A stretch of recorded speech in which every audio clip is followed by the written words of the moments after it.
think the principle that Nicola laid out was absolutely right.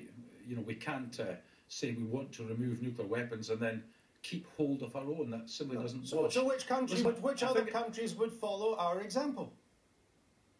Well, Andrew, if we don't pose a threat to other people, then there's less of a requirement for other people to want nuclear weapons. So give me an example then of which country would follow our example. If we scrap our deterrent, which country would follow our example?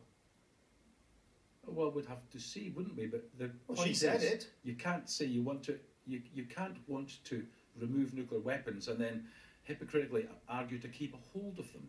The substance of this today isn't whether or not we remove Trident and its replacement. That will be voted on in the next Parliament. The substance of today is the ridiculous language from Philip Hammond and Michael Fallon. Philip Hammond was talking about people. But excuse me, Mr. Hosie, that's not what I'm asking you about the principle of nuclear weapons, not about their line. So let's just stick with this line. Let me see if I can help you. If we try to find excuse me, Mr. Hosie, you want to abolish nuclear weapons, so let's look at the logic of it. I'm talking about the principle. Yes. I'm not talking about parliamentary tactics. It's a principal position your party has. So let's look at the principle. Do you think, for example, that Russia would follow our example? It's just increased its defence spending by 50%, including an extra 33% for its nuclear arsenal. Do you think Russia would follow our example? Well, are you arguing that Russia is a threat and they're going to bomb the UK? No, I'm trying to find out if we get rid of our nukes, who would get rid of theirs? If not Russia, do you think China is just going into a massive investment in new nuclear submarines and mobile nuclear missiles? Would China follow our example? Well, I would hope that countries around the world would feel rather less threatened because no one would be pointing or threatening to point nuclear weapons at them. That's the principle of this. You can't argue for less nuclear weapons, Andrew, and then hypocritically keep them. And I'm surprised you don't want to talk about the story of the day. Would Pakistan follow our example? Pakistan is now involved in a multi-billion-dollar investment into battlefield nuclear weapons. Do you think Pakistan would follow our example if we got rid of Trident? Well, Andrew, do you think Pakistan would think about getting rid of them if we kept ours? The whole point about the unilateral disarmament argument is it removes a threat.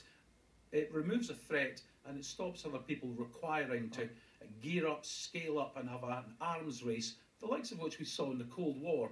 None of these weapons were ever used. They destroyed that may be good. It's quite good that weapons terror in the economy.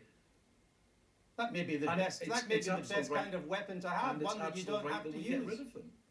Well, let me ask you this: if it's a moral position, let me ask you this: where is the morality in saying you get rid of our own nuclear deterrent, but still be prepared to shelter under the NATO nuclear deterrent?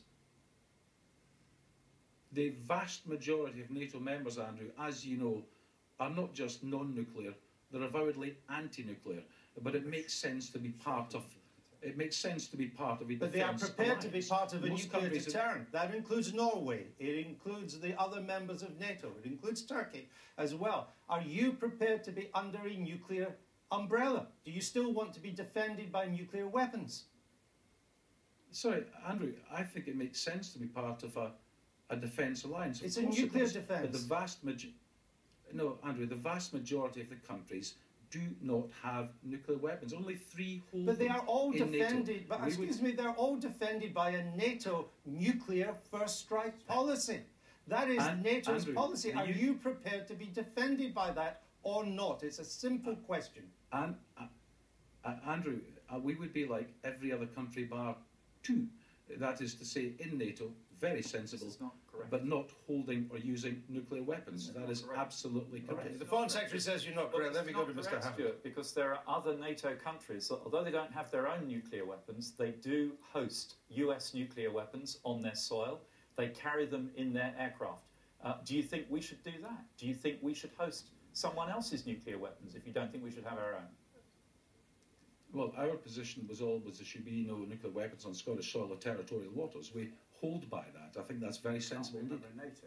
But I don't understand the morality of saying we will not defend ourselves with our own nuclear weapons, but we're happy to be under the American nuclear umbrella.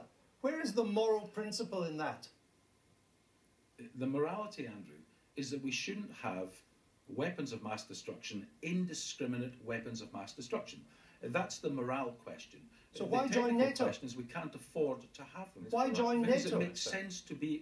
Because it makes sense to be in a defence alliance with countries who share similar views. Which is I'll just say it one more time, Mr. Hosie, it's a nuclear defence alliance. Now, SNP's position used to be against NATO membership. You weren't just in favour of getting rid of the nuclear deterrent, you were against membership of NATO.